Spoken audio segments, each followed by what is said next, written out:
हमारे साथ दिल्ली प्रदेश भाजपा अध्यक्ष मनोज तिवारी जी हैं। Sir, Arvind Kejriwal border seal कर दिया, जब अनलॉक 1 चालू हुआ तब कह रहे हैं कि बाहर के व्यक्ति को हम इलाज नहीं करने देंगे दिल्ली के अस्पतालों में। देखिए, वो दिल्ली के अस्पतालों में किसका इलाज करने देंगे नहीं करने देंगे ये तो उनका अपना निर्णय है। हम इसको अमानवीय समझते हैं, लेकिन ठीक है, दिल्ली सरकार कम से कम दिल्ली के लोगों का तो इलाज करे। लेकिन आप बताइए कि इस समय कोई हरियाणा से और उत्तर प्रदेश से बिहार से तो दिल्ली में आ नहीं रहा, यहाँ से तो लोग भाग रहे हैं, तो भी सील करने की जरूरत क्यों पड़ गई? मतलब आप इसको इशू को डाइवर्ट करना चाहते हो। आपने शुरू में कोई तैयारी नहीं की, आज जब स्थिति खतरनाक हो रही है तो आप इसको इशू को डाइवर्ट कर रहे हैं। जहाँ तक बॉर्डर सील करने की बात है, मैं अरविंद केजरीवाल जी से बोलूँगा आप इस निर्णय को तुरंत वापस लीजिए, क्योंकि इस समय दिल्ली में बाहर से कोई नहीं आ रहे भैया। जो दिल्ली में काम करता है वही एनसीआर में रहता है, तो उन्हीं को रोक दोगे तो फिर दिल्ली की बहुत सारी व्यवस्था ठप पड़ जाएगी। दिल्ली में सरकारी अस्पताल भी है सर, बाहर से लोग नहीं आने देंगे तो कैसे सरकारी अस्पताल जो सरकार के हैं, केंद्र सरकार के, उसमें कैसे होगा? हाँ, ये अच्छी बात है कि एम्स भी है यहाँ, आरएमएल भी है वहाँ। इसलिए मैं बोल रहा हूँ कि आप अपने हॉस्पिटल में इलाज करने दोगे या नहीं करने दोगे, ये तुम्हारा डिसीजन है अरविंद केजरीवाल जी। लेकिन दिल्ली में एम्स भी है, दिल्ली में आरएमएल भी है, नेशनल राष्ट्रीय अस्पताल भी हैं, वहाँ आने वालों के लिए आप बॉर्डर मत सील करें। अब 22 मार्च से लेकर 29 मई तक का हिसाब मांग रहे हैं, लेकिन अभी तक केजरीवाल ने दिया नहीं आपको। हाँ, वो दे ही नहीं रहे हैं। वो कोई सैलून हेयर कट कराने के लिए बोलता है तो 5 सेकंड में जवाब दे देते हैं। और हम इतना इम्पोर्टेंट बात पूछ रहे हैं कि दिल्ली को जानने का अधिकार है ना कि आपने वेंटिलेटर्स पे, बेड्स पे कितने खर्च किए, और दिल्ली के पैसे से ही तो एडवर्टीजमेंट भी जाती है, तो विज्ञापनों पे कितने खर्चे किए। ये 2 सवाल का वो जवाब ही नहीं दे रहे हैं। हो सकता है आप दे दें आपकी बात करने के बाद। देखिए, अरविंद केजरीवाल जो है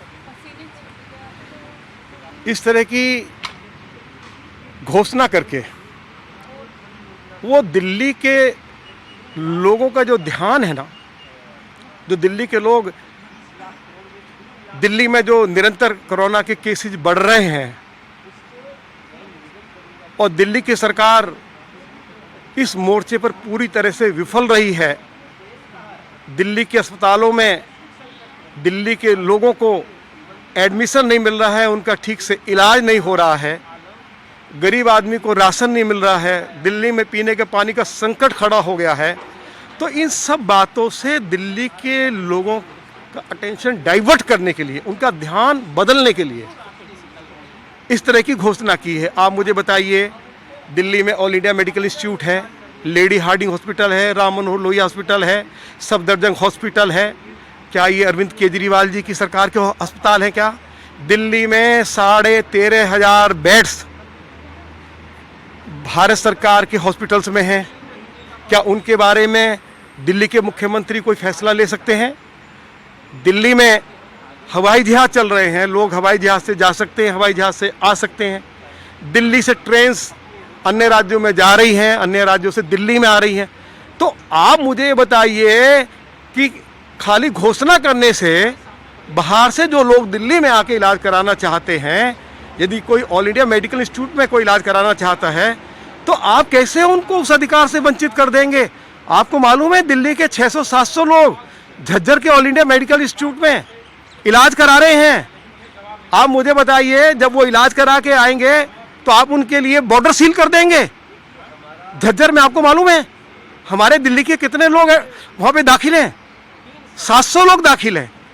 तो ये इस तरह का जो हल्कापन दिखाते हैं, और क्योंकि ये पूरी तरह से विफल हो गए हैं, तो अब लोगों का ध्यान बांटने के लिए ये इस तरह की ड्रामेबाजी कर रहे हैं। आप कह रहे हैं कि दिल्ली के मुख्यमंत्री अरविंद केजरीवाल जितना पैसा विज्ञापन में खर्च किया उतने में 1000 बेड की अस्पताल बन जाती।